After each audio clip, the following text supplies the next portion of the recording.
mo sana ang aking masamang ugali kapag ang mga bagay ay hindi umaayon sa plano.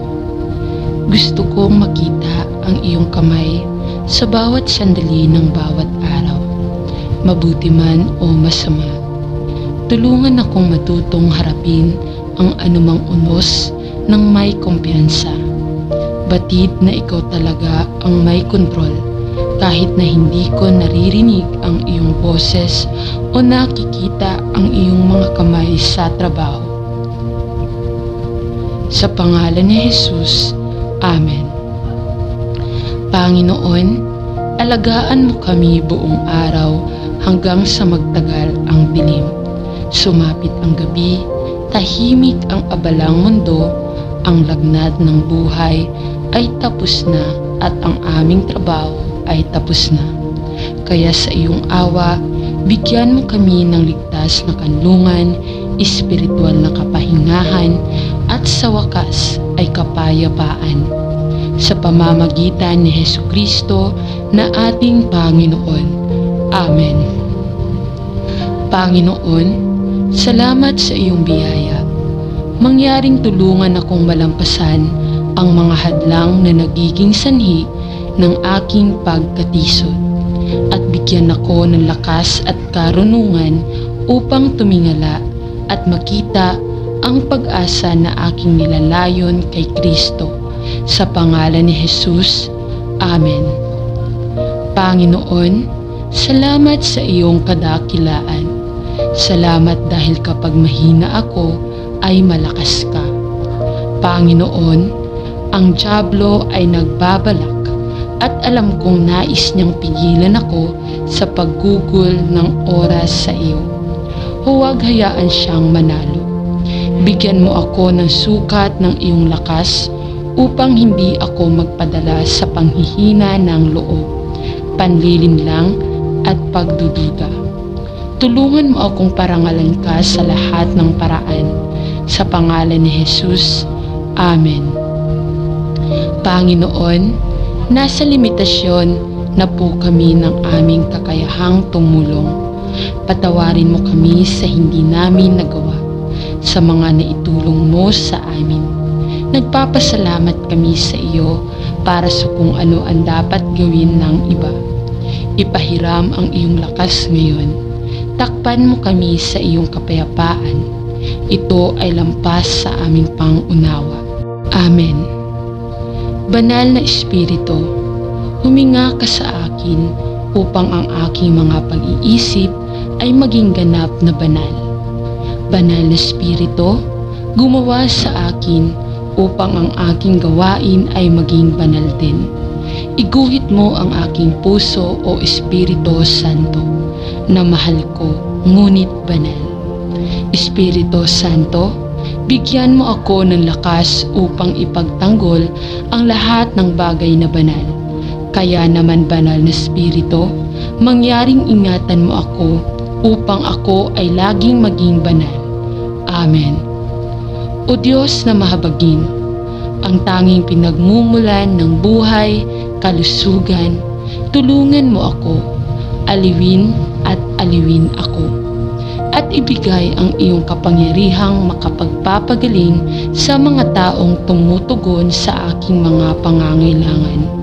Hayaang ang aking kahinaan ay mapalitan ng lakas at magtiwala sa iyong mapagmahal na pangangalaga para sa pag-ibig ni Hesukristo.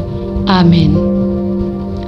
Panginoon, ipinagdarasal ko ang lahat ng aking mga tagapagturo, propesor at mga tagapangasiwa, gaya ng sinasabi sa atin ng Biblia, bilang isang mag-aaral o disciple. Ang ating guro ay nasa itaas natin habang tayo ay lumalaki at natututo. Sinisikap nating maging katulad ng ating guro. Mangyaring bigyan sila ng karunungan, lakas at tapang na maging pinakamahusay na mga guro at tagapangasiwa kung kaya nila.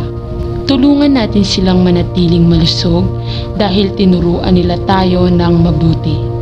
Panginoon, Kung hindi ka nila kilala bilang personal na tagapagligtas, dalangin ko na makilala ka nila sa paggawa nito at kanilang paggabay at gawain ay luluwalhatiin ka.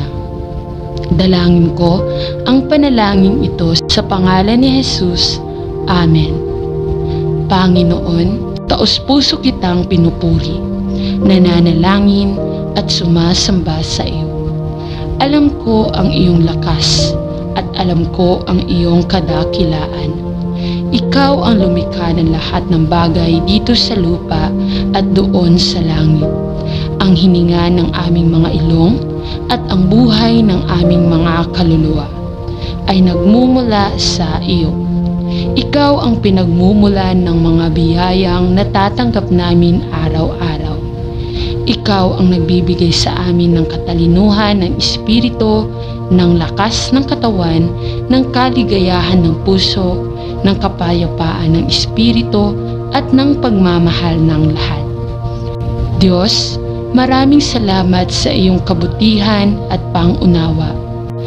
Kami ay mga munting lingkod sa harap mo na nagpapasalamat sa lahat ng aming nakikita, nahahawakan, naaamoy, naririnig at nararanasan. Maraming salamat sa pagbibigay sa amin ng isang pamilyang mapagkakatiwalaan at maaasahan namin sa panahon ng mahihirap na panahon. Maraming salamat sa pagbibigay sa amin ng mga kaibigan na maaari naming lapitan kapag kailangan. Maraming salamat sa pagbibigay sa amin ng mga kasamahan na handang tumulong sa amin kapag kailangan.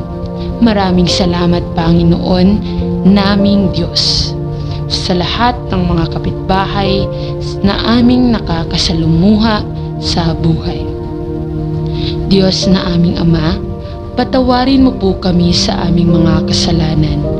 Ilapat mo sana ang kadalisayan sa aming maruruming puso at isipan, upang matulungan kaming lumayo sa anumang dumi na naghihiwalay sa aming pagkatao sa iyo.